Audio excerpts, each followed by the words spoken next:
Shalom. All praises go to the Most High Yahweh, Bahashem Yahushai, Bahashem Barawakwadash, double honor, son to the elder apostles at Great Millstone, for the teachings of the scriptures, among other things. And Shalom to the sincere Akim across the world. Now this is the book of 2 Samuel, chapter 9, verse 1, titled, David and Mephibosheth.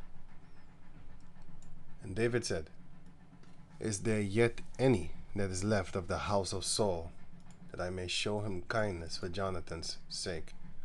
Right, this shows you that when you speak of the house of Saul, you're not speaking of the house of Benjamin, because the house of Benjamin is, for example, here.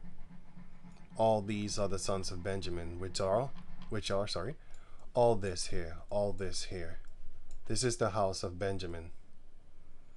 And Benjamin, he begot Bela, which is his firstborn, Abshal, his second, and Ahara, the third, Noah, fourth, Rava, fifth, and the sons of Bela, and so forth, and so forth. And then the sons of Abishal,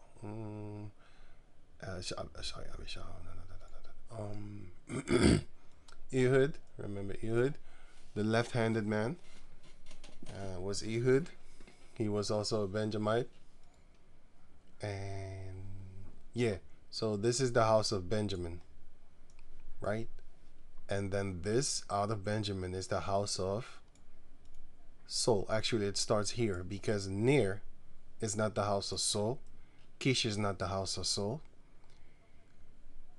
Saul is the house of Saul, and from there on. But in the book of 2 Samuel 21, you will see here that sorry, it says here, you will see here that, let me see, verse 8, 2 Samuel 21, verse 8. But the king, David, took the two sons of Rizpah, the daughter of Aiah, whom she bare unto Saul. So, Armoni and Mephibosheth. These two did she bear unto Saul. So these were Saul's two sons. And the 5 sons of Michal, the daughter of Saul, whom she brought up for Adriel, the son of Barzillai, Zilai, right? The Meholathite. I really have to read it like that. Sorry about that. But yeah.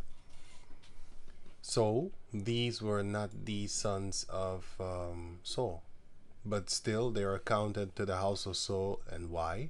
Because of her. But yes, of course, the woman doesn't carry the bloodline, but it basically happened like that because these two are of the house of Saul. You know, but then but the king spared Mephibosheth, which is what we're going to read about here. Sorry, yeah, here, Mephibosheth. And let me see. But the king spared Mephibosheth.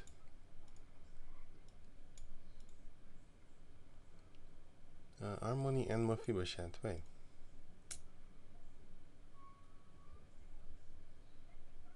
Wait a minute. Wait. Okay, sorry about that. Now I will go now and do this here because it's a little bit explanation to do. Now this is 2 Samuel chapter 27 verse 7. But the King David spared Mephibosheth, the son of Jonathan, the son of Saul, because of the Heavenly Father's oath that was between them, between David and Jonathan, the son of Saul. So that's the house of Saul. But the king, David, took the 2 sons of Rizpah, the daughter of Aiah, whom she bare unto Saul, Armoni and Mephibosheth, which is the other son. Because this one is Mephibosheth, the son of Jonathan. This one is Mephibosheth, the son of Saul. Yeah, it's crazy they had the same name, Saul. But later on, this name was actually changed into this here. 1 Chronicles chapter 8 verse 33. And Ner begot Kish, and Kish begot Saul, and Saul begot Jonathan, and Malchishua, and Abinadab, and Eshbaal. And the son of Jonathan was Meribbaal, and Meribbaal begot Micah. Now his name was changed into Meribbaal, but it's actually Mephibosheth. So here he is called Meribbaal.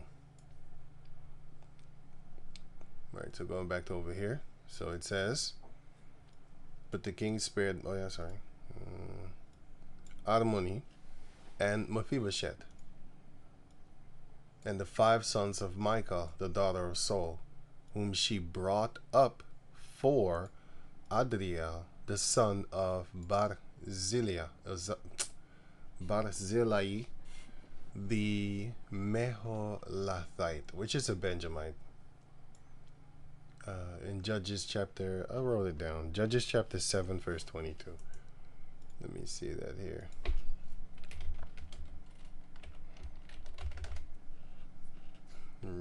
Here, Abdel or Abel or Abel Meholah. So, and the border of Abdel Meholah unto Tabath. So Abdel Meholah is actually the place where he's from. Meholathite.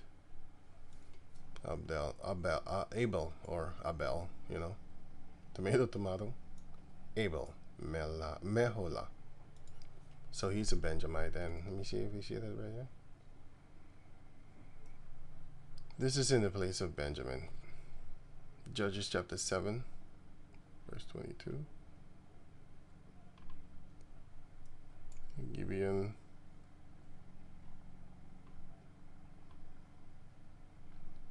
Anyway, let me go on. Now, going back to over this one, it says here, and the 5 sons of Michal, the daughter of Saul. Now, if you read the scriptures, you will see that Michal doesn't have children, as you can see it here. 2 Samuel chapter 6, verse 23. Therefore, Michal, the daughter of Saul, had no child unto the day of her death. But what did she do? She actually grabbed her sister's children. Well, not grabbed her, but they gave her to bring them up. Because it says right here, and the 5 sons of Michal, the daughter of Saul, whom she brought up for Adriel, the son of Barzillai. Wow, okay. Can't even pronounce that. Okay, so what does that mean? That her 5 sons? Because if you go out throughout the scriptures, I did the book of Ruth also. There you can have it also. But this is Genesis 48, verse 5. And now thy 2 sons, the 2 sons of what's his name? Joseph. The 2. Oh yeah. By the way, Joseph was actually extremely handsome, man. Another Israelite that was extremely above average handsome. He was so handsome that the woman wanted to get, you know, violated. It says it in the scriptures. It says that he's a goodly man. No, Joseph was a goodly man. Where's that? No, Joseph, goodly. Yeah, Saul was a goodly man too, but he was more good, but also a choice man. He was very beautiful, very handsome. And Absalom was the most handsome man in Israel. That was the son of King David. Oh, and King David was extremely handsome too. You know. What the hell? Okay. Here, goodly Joseph. Genesis, yeah. So here, Genesis 39, verse 6. Genesis 39, verse 6. It says here. What? 39. Oh, sorry, 39. 39 verse 6, it says here, and Joseph was a goodly person and well favored. So if you look up this word goodly, Hebrew 8:3, what is it again? 8389, 8389, shape, form, outline, figure, appearance. he had a, let me see, well favored. He had a beautiful figure outline. The outlining of his body was calmly beautiful, you know, fair, which has nothing to do with light skin color. Because in the book of Genesis, you see that the women were fair. Everybody was dark skinned back then. And having light skin is not fair, because it's actually unfair. You know why? Because if you think about it, listen. This is what they actually are telling you without telling you. When they call themselves fair skin, oh, hi, my wife has fair skin, you know. Well, actually, he's actually saying that you have unfair skin. So it's unfair. You're the unfair one. Get the fuck out of here. You're the unfair one, because you got white chicks that are pretty. I'm not saying that. I'm not saying that they're ugly or something like that. I'm not saying that. You know, but what I'm saying is that what they want you to actually think is that the light is fair. That's not the case. You know, you have fair dark skinned women. You have fair brown skinned women. You have fair ruddy type of skinned women. And there are very ruddy skinned women. It looks red, almost like, look. Right, so here you have this deep ruddy, very deep. It's like a very deep brown. And then you have this one. Of course, this is ruddy, a ruddy cow. You can just Google this one. And you have these ones, different shades of ruddy, and you have light here. You can Google this also for yourself if you have the time for yourself. All of this is called ruddy brown, all of this. These are all ruddy brown, all of them. And then therefore you have this one, which is obviously red, and this is ruddy brown. And beige background, kind of brownish. And then you have this one, which is ruddy brown. And then you have this one, the lighter one, ruddy brown. That's why they call them red bones in America, right? Don't they call them red bones? I think they call them red bones, right? Now this is of course dark brown. This is the other one, sorry. Anyway, this one here, this is ruddy, right? Let me see what this is. Oh, it's her again. No. Oh, okay, cool. Right. Anyway, so yeah, that's ruddy. This one is ruddy deep brown. The other one is ruddy brown. You can get that here in the, well, not this one specifically, but here, Adam, by the way, and then you click on this word, Hebrew 120, and then you go down and it says man, but it says actually it means ground. Adam means ground. Perhaps so called for the idea of redness, compare dam, which is blood. The Arabs distinguish two races of people, one red, comma, ruddy, comma, which we call white. The one that is red, that's the one that everybody calls white, because they're not white. They're red actually. You can see the blood through their skin, which makes them appear transparent. I call them transparent, but I heard someone say translucent. Yeah, my English wasn't that good back when I said it. But I heard him say it. I kept saying transparent because I wanted to mess with them. But yeah, it's translucent. Yeah, so I can see your blood through your skin. That's why you see the blue veins and stuff like that. Sometimes purple. All kinds of colors you can see through their skin. It's transparent. Translucent. The other black. So what is ruddy? Ruddy is what they call black people nowadays. You know, because they call Mexicans brown people. They call East Indian brown people. But I have seen Mexicans and East Indians darker than this guy, Chris Brown. You see, it's funny. His name is actually Brown. It's funny as hell. I have seen Mexicans darker than him, and I have seen East Indians darker than him, but they are called brown people. So the whole color thing, it's just bullshit. Okay, it's fake. That's why I don't like to say black people. I hate that shit. I hate that word, because we're brown people.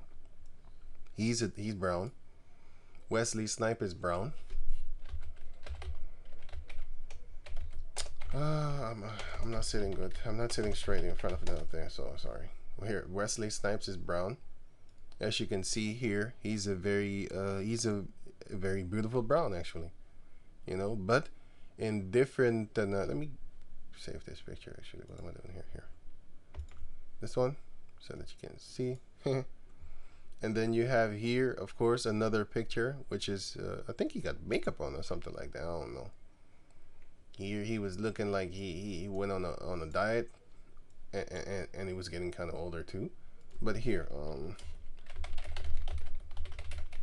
here you will see him very dark, because of course he's in the sun. But of course it's also because of the lighting, because here, this is what we have as Jacob descendants. You know, it looks like this. It looks like it's unfinished, but in different angles it looks better than others, and in different lighting, because we're like chameleons, man. Sometimes we're dark. Oh, here, rapper Banks, African. I think his name is Banks with a G or something. Yeah, here you can see him very dark, but here you can see him in the light. You can see him brownish. Here another type of dark. Here another type of dark. He is a Hamite, however. Here you can see him in another type of brown skin.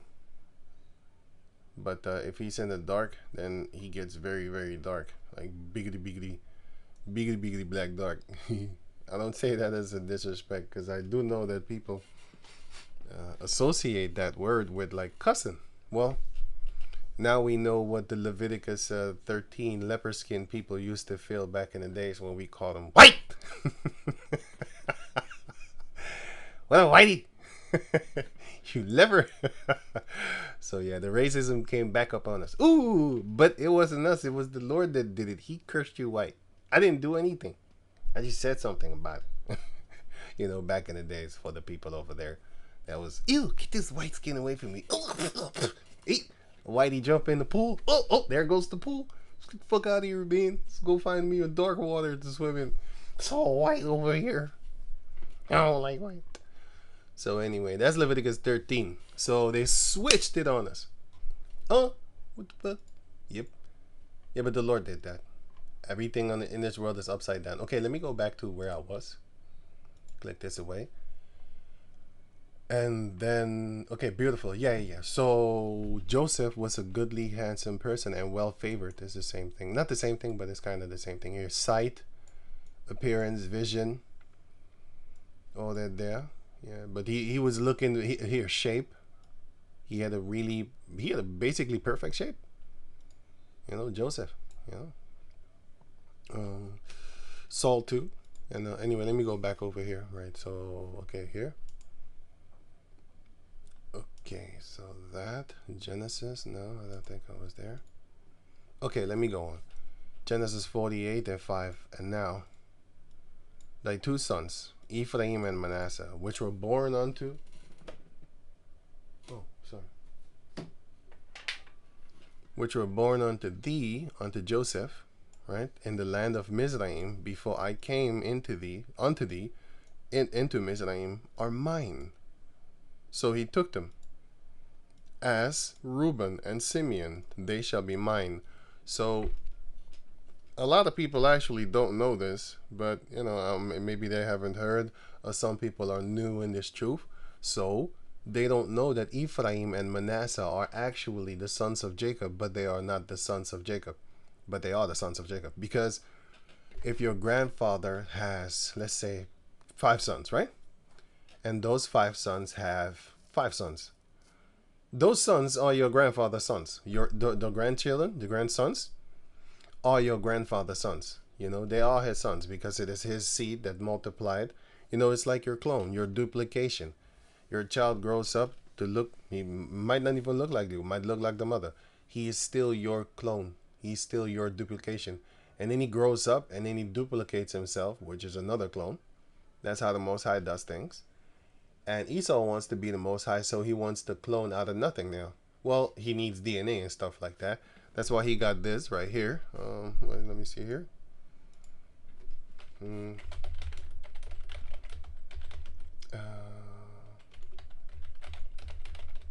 Artificial womb. Here. He got this. This is what they do. Now, they've been doing this, but now they show us. Now they show us, because they've been doing this here. Dolly, the sheep. Here, I saw it. Damn, here. I saw this on the television, man. I remember this very good. I saw this on the television, and then I said, I forgot what did I say? I said something to them because we was joking around with our friends, like, "Hey man, what the hell? I want to clone myself." Because you're stupid back then, you know. You don't know. I want to clone myself so I can have a friend. You know, you telling your friends, like, you know, stuff like that, because your clone would be your best friend. He would be you, and you would be having fun. You know, play games all the time, do things. You know, and you would always be with a friend, which is yourself. But yeah, they have this. And look at this thing. I think this one is on ice. If I'm correct, it's ice. But I saw a movie with that, man. Wesley Snipes, my main man over there. You know, that was my epiphany of handsomeness growing up. Wesley Snipes and Demolition Man. Demolition Man. Ice. Here. He was... No. Oh, yeah. Here. Frozen in Ice. Here. This one. Not that one. They killed him. But this one is like Sylvester Stallone. Yeah. Sylvester Stallone, they put him on ice, or in ice or something like that. But anyway, they put him on ice, and then they defrosted him, and they came with him into the future. He was in the future. He was in the future. But the point is that this is a movie scene that I remember. And then I saw this. I'm like, damn, these devils been doing these things. Shit. I didn't know that. Well, now I see movies and I'm like, oh, they got that. Yeah, they got that. I know that they got that because I saw things in Mission Impossible. I still hate Mission Impossible 1 because I see his face. But Mission Impossible 2, I forced myself to look at it and I don't hate him no more. As a matter of fact, I actually I think it's one of the greatest spy type of movies that I think I've ever seen. You know, loose from Bond, but Bond is old school. And I'm only talking about Roger Moore. That's my Bond. You know what I'm saying? And the other one, Sean Connery, that's not my Bond, bro. I didn't grow up with him. It's another generation. My generation is the Roger Moore. And his name is Moore. So that's on one of my family names and stuff like that. So I'm like, yeah, you know. But anyway. So this one over here, it's reality. And yeah, this is real. And a lot of things that I see in the movies, now I know to think of. No, I think they got that. No. I know they got, well, I can't prove it, but I think it. Same thing with the Demolition Man thing. Back then, I wasn't even thinking of this to be possible. I was thinking like, hey, maybe in the future. But I didn't know that they actually did do it. But let me go on. I'm gonna test tube babies because I saw baby kids. Baby kids? No, I don't think he's... No. I think he's spelled like this. Baby kids. Sorry. This one. I saw this, and this brother right here, he was always making jokes talking about test tube babies. I actually, you know, we was calling it, you know, on a distant tip, you know, having fun with your friends and stuff like that back in the days. You know, dissing each other. Man, you a test tube baby, man. Give me that weed over here. We was smoking weed back then. But anyway, so... now I really know, like, damn, he was ahead of his time, man. He was ahead of his time. They really got test tube babies nowadays, man. They call it EctoLife or something like that. EctoLife? You think they ain't doing these things behind the scene? Come on, man. EctoLife, you think they ain't doing these things behind the scene?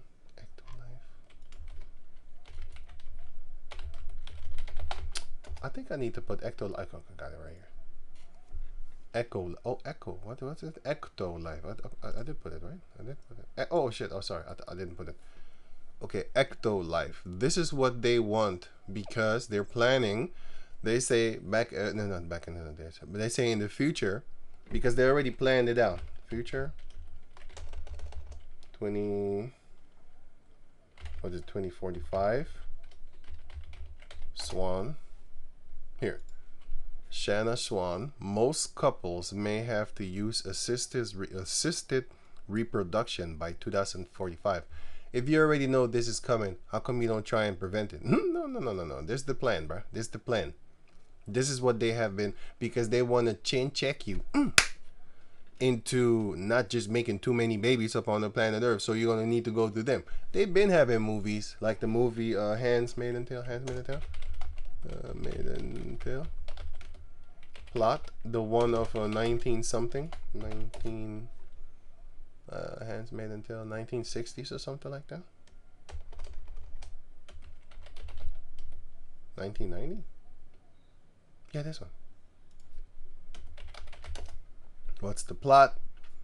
It is where you can see, oh yeah, here it says here, I must find a way to bear a child before she is shipped off to the wastelands. But let me see. Here, a sexual slave that serves as a surrogate for couples who desire children, but who are unable to have them themselves. Yeah. They've been planning these type of things a long time ago. So they just nowadays are capable of doing it because they have the research, they have the funding. There's no secret that they can hide from Esau. He finds out things because the Most High gave him that. You know, the Most High is the one that created the smith that blow the coals and the fire. That's weapon makers, but the weapon nowadays makers is biological weapons, nuclear weapons, all these type of things, bombs and stuff like that. You know, minus the nuclear, but still bombs. Right, so Esau got that. The Most High created him as such. But anyway, so they've been doing this. But let me go back to over here. So what he's doing is nothing new, because that's the program of the Heavenly Father. I mean, through sex, you can. That's basically another form of cloning, but outside of what Esau is here doing. Outside of what Esau is doing.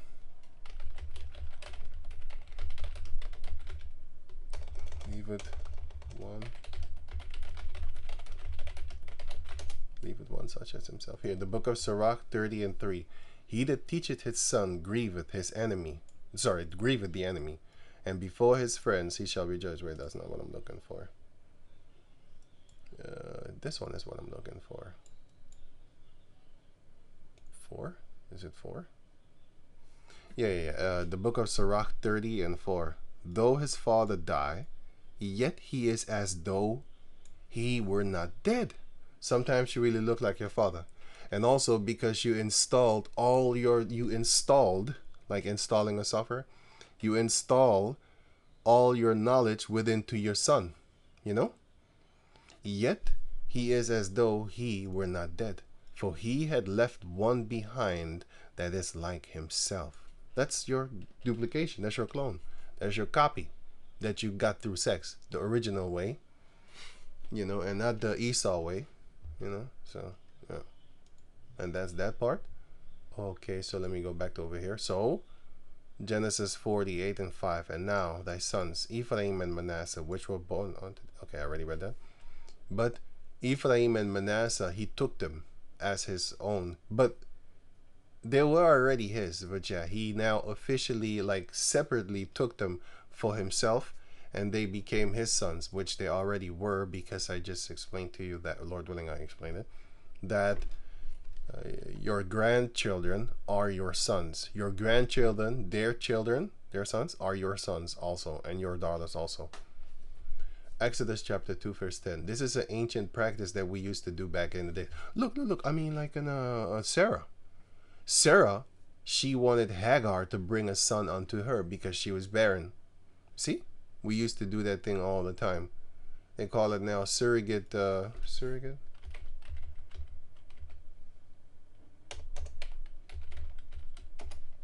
They call it surrogate, but there's a movie, I think. Surrogate movie, this one. You should watch this movie. It's a great movie, actually. Kind of forgot about what it was, but it was something to the effect. It goes near into, let me see, 2009. What was this again? Some kind of, man, I need to go watch this movie again. In the future, people live their lives free of pain. Bullshit. That's what Esau is want for him. It's not for you. Like the average people, they might be looking at this movie like, well, it's going to be like that in the future. No, it isn't. It's not for you. You regular Edomites. You're gonna be stuffed up like this.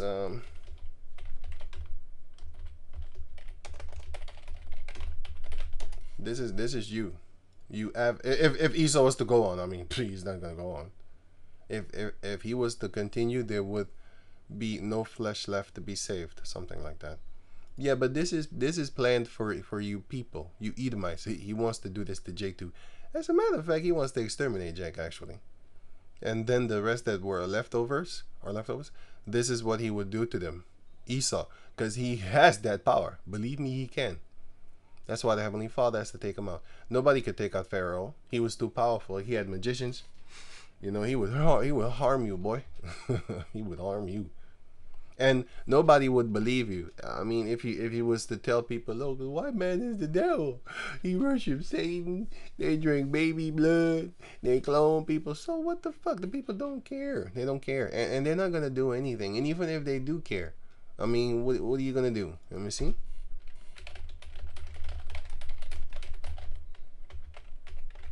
Here. This is what they did back in the 1970s. They couldn't stop the government because they were militia groups. I'm going to put the link in the description box so you can check it out for yourself. In a single 18-month period during 1971 and 1972, the FBI counted an amazing 2,500 bombings on American soil, almost 5 a day. Why? Because the people were rebelling against the government because they were suppressing them. The caucus people. Yeah. Some of them joined forces with Jake. Some of them joined forces with Latin people and stuff like that. Let me see if I see black here. No? No. Okay, cool. So, not in this article, but you have other articles where they group together a movie. This movie you need to see. Let me see. It's something with hostage.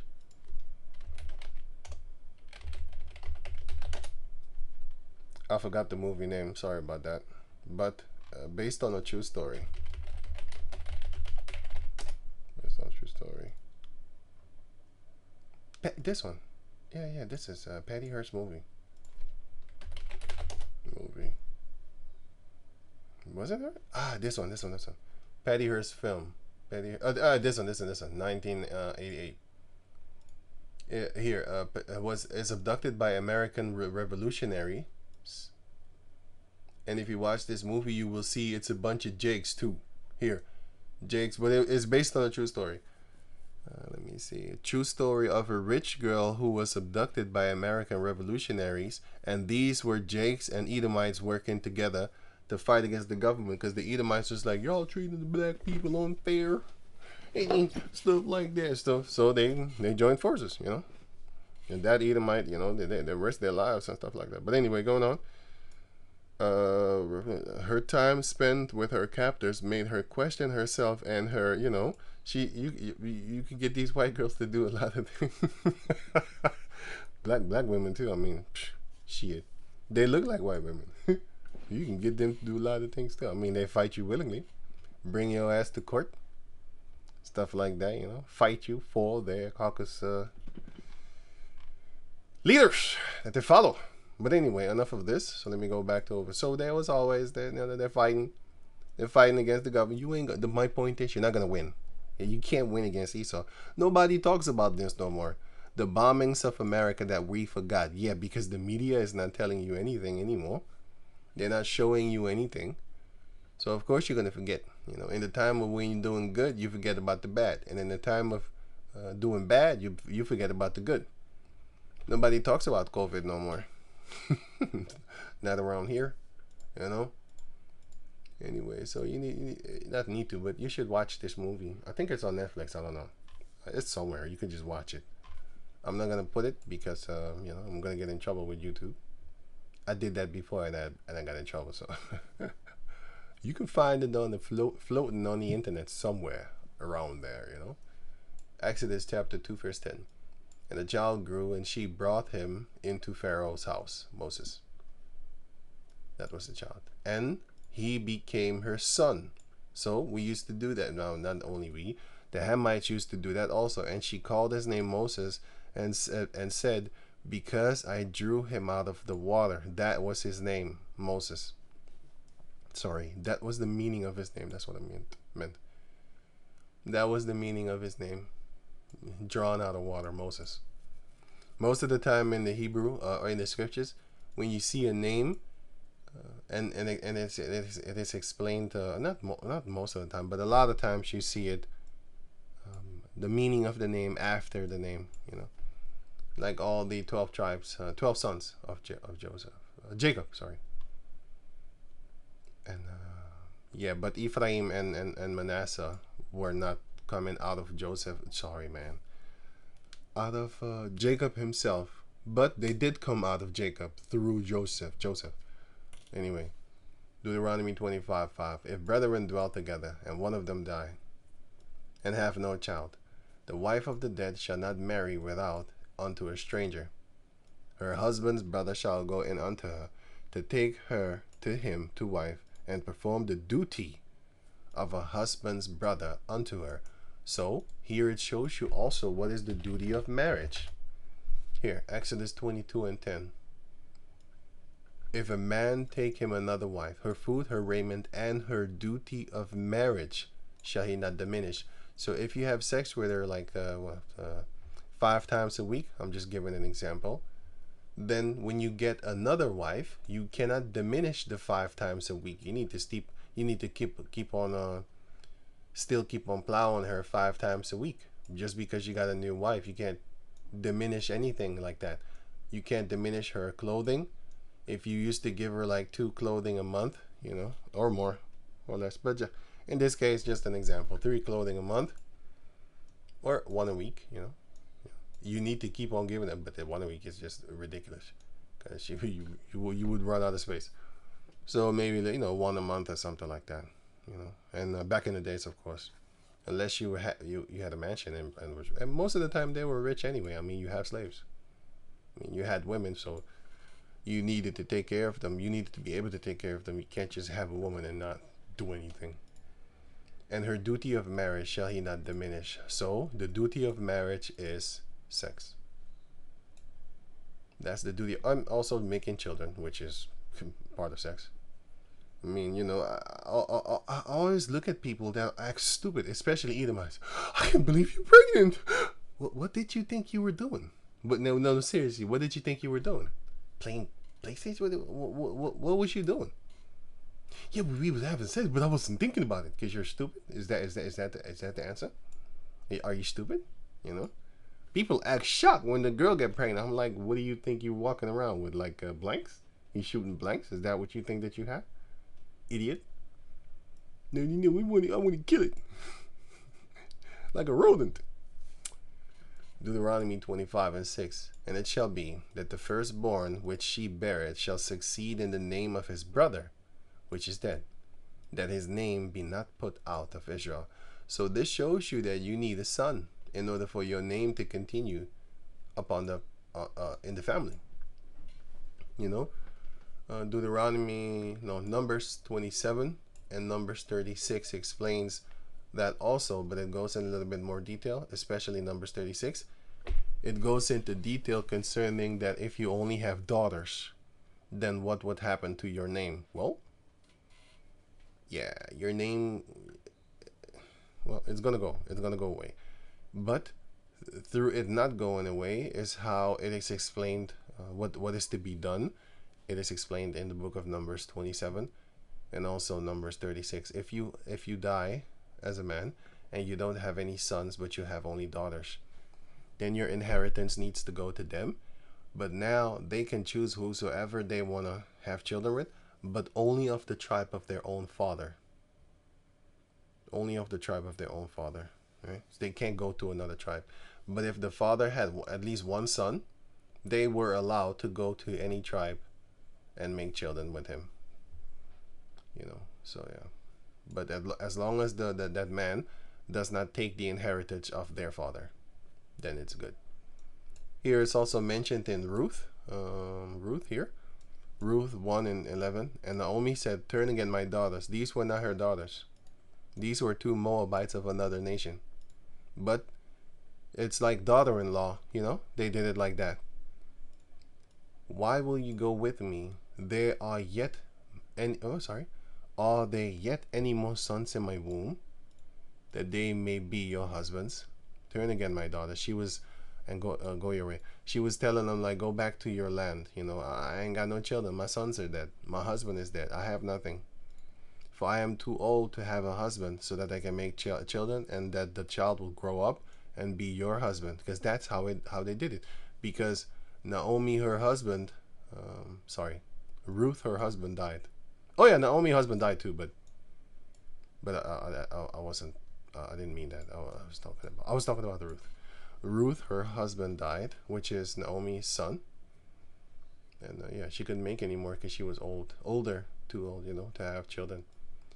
If I should say I have hope, if I should have an husband also tonight, and should also bear sons. Yeah, so she's saying, basically, even if it was, even if I did were able to make children, I still need a husband, and then I still need to have sons, because I might get a daughter, but I need a husband first, and then the second chance would to be 50-50, or girl or boy or girl. You know, Ruth 4:13. And so Boaz took Ruth, and she was his wife. And when he went in unto her, I'm explaining the fact of this, by the way, if you lost what we was talking about, what I was talking about, I should say, actually.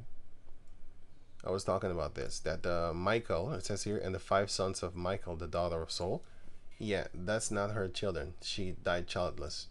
It's the children of her sister Merab, which is mentioned here. Wait, sorry. Here, Merab. These are the ones, but I'll get to this later. So let me go back to over here. So it says, and she was his wife, and he went in unto her, and Yahweh gave her conception, and she bare a son.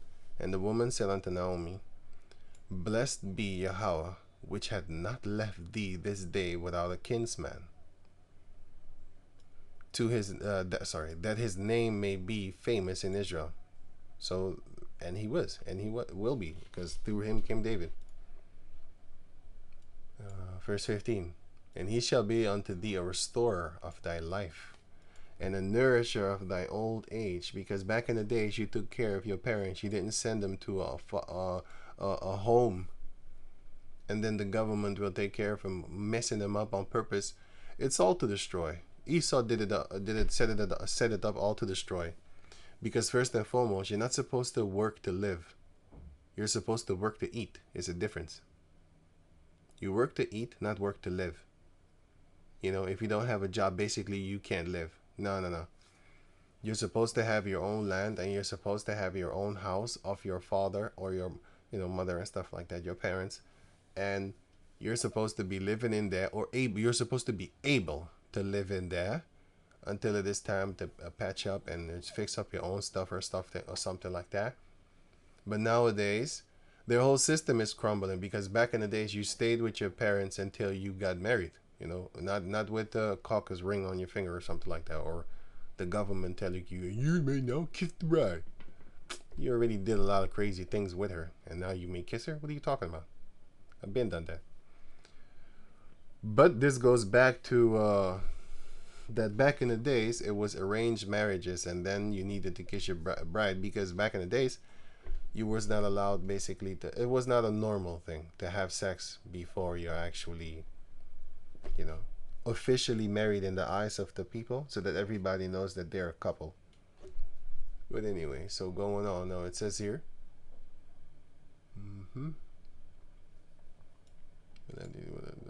okay. And oh yeah, here, for thy daughter-in-law, which loveth thee, which is better to thee than 7 sons, had borne him. So they was talking about Naomi, because Naomi is not the one that bare the child, but Naomi was praised. See? Let me read it again. And the woman said unto Naomi, look, let me read it here. So Boaz took Ruth, the Moabitess, right? And she was his wife. And when he went in unto her, the Heavenly Father Yahweh gave her conception, and she bare a son. Okay. And the women said unto Naomi, Blessed be Yahweh, which had not left thee this day without a kinsman. What? See? What? What are you talking about? She didn't get pregnant. No, she got pregnant through her. That's now her children too. That's how her name, that's how her children's name will be, the bloodline will go through, Same thing why Michael, or actually Merab, let me read that right now. Same thing why Merab, 5 sons were killed, and not the sons of Saul, because she brought forth, you could say, the house of Saul, but it wasn't the house of Saul because it was the house of this Benjamite over here. Adriel. Sorry, not this one, sorry. Adriel. It was this one. Which is mentioned here, Merab. 1 Samuel 14:4-9. Now the sons of Saul were Jonathan and Ishui and Melchishua. And the names of his 2 daughters were these. The name of the firstborn, Merab, and the name of the younger, Michael. 1 Samuel 18:17. And Saul said to David, Behold, my elder daughter Merab, her will I give thee to wife. Only be thou valiant for me, and fight Yahweh's battles against the Philistines. For Saul said, Let not mine hand be upon him, but let the hand of the Philistines be upon him. And this is the same way that David, I'm not laughing, bro.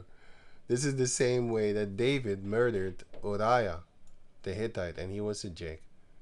That was called a Hittite because he was from that area of the Hittites, because we took their land, and therefore we named each other after those lands sometimes, like Simon the Canaanite, That was one of the 12 apostles. He was not a Canaanite. He was called that. And then verse 18, 1 Samuel 18:19. Sorry. But it came to pass at the time when Merab, Saul's daughter, should have been given to David, that she was given to Adriel the Meholathite to wife. This was her, Saul's daughter Merab. So back to over here where it says, and the 5 sons of Michael, the daughter of Saul, whom she brought up for Adriel, the son of Barzillai, the Meholathite, right? Meholathite, man. That's okay. The Meholathite and the Barzillai is actually here, which is Adriel. Sorry, here. So Adriel and his father was Barzil, something like that. Barzillai, something like that, right? That guy. Okay, going back to over here. Okay, and then going to Ruth 4, and so she was being praised for her being pregnant. So Naomi was being praised for Ruth being pregnant, because she is her daughter-in-law, and then through her she gets children. But now she gets children through Boaz, actually, which is another family member of her husband, right? So it's the same seed, because they both have the same forefather, if I'm correct. So it's the same seed. Your uncle is the same seed as you. Your uncle, your father's brother, is the same seed as you, because both of you actually come from your father's father, which is also your father's brother's father, is also his father. Yeah, your uncle's father is your father's father, so you are of the same bloodline. And that is something to the effect that Naomi's husband was family of him, if I'm correct. Yeah. So 15, and he shall be unto thee. Okay, I already read that. Okay, verse 16, Ruth 4:16. And Naomi took the child and laid it in her bosom, and became nurse unto it. And the women, her neighbors, gave it a name, saying, This is a son born to Naomi. It's born to Ruth, but it's born to Naomi. Just like how Sarah said, Go and lay with my servant, my slave, Hagar, and bring a child unto me, which was Ishmael. That's what she said. But anyway, born to Naomi, and they called his name Obed. He is the father of Jesse, the father of David. Okay, so that's that part. And then going back to over here, I think, yeah, here. So it says 2 Samuel chapter 21, verse 8. And the 5 sons of Michal, the daughter of Saul, whom she brought up for Adriel, the son of Barzillai, the Meholathite. Okay. So yeah, so that's that thing that happened here. So these two Mephibosheths are two different ones. And this one is to be explained by all those scriptures that I put there. You know, because like I said, I did a video of Ruth. So, and here and stuff like that. And she calls these two Moabites her daughters, but they were her daughter-in-law because those two daughters, those two Moabites, had her two actual sons as the wives. Sorry. Here you can see it. It shows you right here. Elimelech, and the name of his wife Naomi. So Elimelech, right, and the name of his two sons, Malo and Chilion, Ephrodites of Bethlehem, Judah. In the book of Micah chapter 5, you will see that Yahushai came from here. Micah chapter 5. It's explained there. I can put it for you if you want to. Micah 5, and here. But thou, Bethlehem Ephrath, though thou be little among the thousands of Judah, yet out of thee shall come forth. Yet out of thee shall he come forth unto me, that is to be ruler in Israel, who's going for them. Because you might think this is King David. Well, if it goes on, whose going forth hath been from of old, from everlasting. Now you know it's talking about the Lord Yahushai, from everlasting. Now you know it's about the Lord Yahushai, because King David is not from everlasting. It's Yahushai. Right. So, and by the way, it came through David, by the way. So he is the son of David. So it did come through David, but it's not talking about him, because Yahushai is the son of David. Okay. Click this away, and then I think I have a few scriptures here, which is, oh yeah, right. So okay, wait, sorry. Here it says here, 1 Samuel 25:44. But Saul had given Michal, his daughter, David's wife, to Palti, the son of Laish, which was of Galim. And you can see here, that's not what it says. Michal was given, well, they say, well, sorry, let me say it better. She was not the wife of Adriel, because Michal was actually given to, damn, where did I put it? Sorry. Michal was given to Palti, which is adultery. Saul committed adultery, which is already a sin unto death. You can read that here. I'll read it after this. Here, he did it again. 1 Samuel chapter 18, verse 19. But it came to pass at the time when Merab, Saul's daughter, should have been given to David, that she was given to Adriel, the Meholathite, to wife. And Micah died childless. So it was not Micah's children, but Micah brought up the children of her sister Merab, because King David was like, I'm not gonna have sex with you because you offended me. He was talking too messed up, you know. She was talking shit. Deuteronomy chapter 20, like a real princess, entitled one too. Deuteronomy 22 and 22.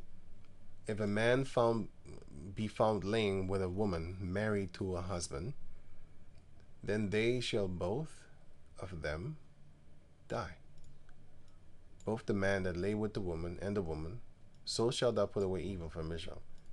If a damsel that is a virgin be betrothed, which is engaged, they didn't have sex yet, because back in the days it was truly like, you may now kiss the bride, for example. That's the first time he would then therefore kiss her. Esau did that back in the days, But slowly but surely, he turned his own daughters into hoes by giving them the means to hoe out. By plus, it's the curse from the Most High. Thy wife shall be a harlot in the city. Thy daughter shall commit whoredom, and they shall not be punished. So these are the beautiful curses that's coming upon them.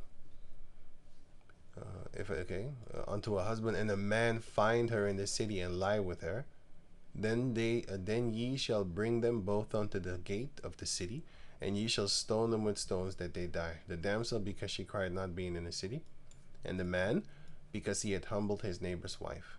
So shall I put away evil from among you. So Saul, he actually did that 2 times. Merab was supposed to be David's wife, but he gave her to Adriel. And Michael was also supposed to be she was David's wife. I think he laid with her too. And then Saul, to adultery, that's wicked as hell, gave Palti the son, gave his daughter Michael to Falti, the son of Laish. Okay, so he did that. Merab is here, and here is Michael. I don't have to read any more here about Michael, so yeah. Let me see what's this here. Okay, this one, seed of adulterers, and yeah, okay, seed of adulterers, and here also seed of adulterers. Okay, let me go back to over here. Where is that?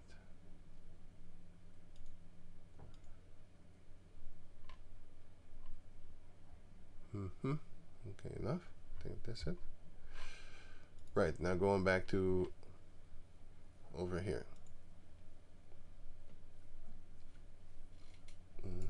Okay, sorry. 2 Samuel chapter 9 verse, where was I?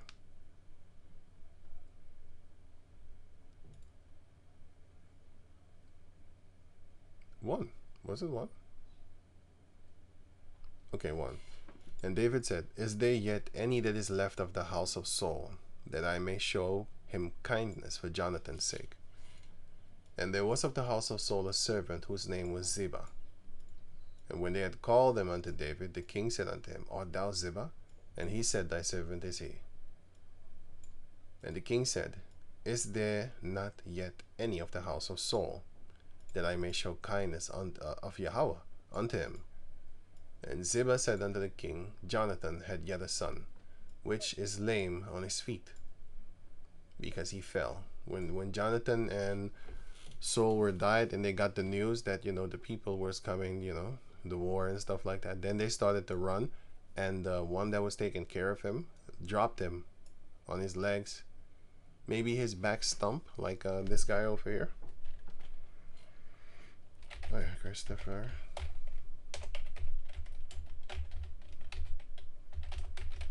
Christopher Reeve's fall. That's why it's very dangerous to be playing around with. Yeah, anything is dangerous. You could say, but yeah, still. Here, Reeves paralyzed, vertebrae broken in riding accident, and then they put him in a wheelchair. He was a rider. Here, he didn't break his neck yet. He was a writer, actor, and stuff like that. So he fell and broke his neck thing. But Mephibosheth, he broke his thing could still work. He only broke. Oh shit! Ooh. He only broke his leg, but his thing could still work because he had children. So it was only his legs was messed up. Right. So going on, verse 4. And the king said unto him, where is he? And Ziba said unto the king, behold, he is in the house of Machir, the son of Ammiel, in Lodebar. Then King David sent and fetched him out of the house of Machir, the son of Ammiel, from Lodebar. Now when Mephibosheth, the son of Jonathan, the son of Saul, was come unto David, he fell on his face and did reverence. And David said, Mephibosheth. And he answered, behold, thy servant. And David said unto him, fear not. And this is very beautiful. For I will surely show thee kindness for Jonathan thy father's sake. This is the part. And I will will restore thee all the land of Saul thy father, and thou shalt eat bread at my table continually. Yeah, man, this, I think this is very dope. And he bowed himself and said, What is thy servant, that thou shouldest look upon such a dead dog as I am? Then the king called to Ziba, servant, still servant, and said unto him, I have given unto thy master's son, because his master was Saul, so he served his son now. Well, actually, he served Jonathan's son now, which is still the house of Saul.